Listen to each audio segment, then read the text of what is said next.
एक बार स्वामी विवेकानंद अपने आश्रम में सो रहे थे कि तभी एक व्यक्ति उनके पास आया जो कि बहुत दुखी था और आते ही स्वामी विवेकानंद के चरणों में गिर पड़ा और बोला, महाराज, मैं अपने जीवन में खूब मेहनत करता हूँ, हर काम खूब मन लगाकर भी करता हूँ, फिर भी आज तक मैं कभी सफल व्यक्ति नहीं बन पाया।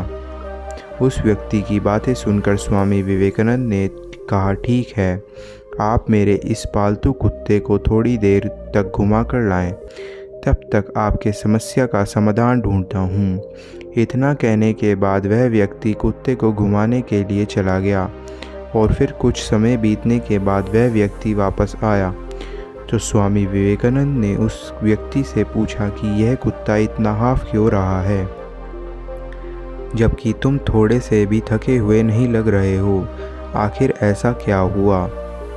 इस पर उस व्यक्ति ने कहा कि मैं तो सीधा अपने रास्ते पर चल रहा था, जबकि यह कुत्ता इधर उधर रास्ते पर भागता रहा और कुछ भी देखता तो उधर ही दौड़ जाता था, जिसके कारण यह इतना थक गया है।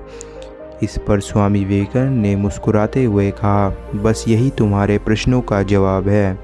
तुम्हारी सफलता की मंजिल तो तुम्हारे सामने ही होती है, लेकिन तुम अपनी मंजिल के बजाय इधर उधर भागते हो, जिससे तुम अपने जीवन में कभी सफल नहीं हो पाए। यह बात सुनकर वह व्यक्ति को समझ आ गया कि यदि सफल होना है तो अपने मंजिल पर ध्यान देना चाहिए। कहानी से शिक्षा।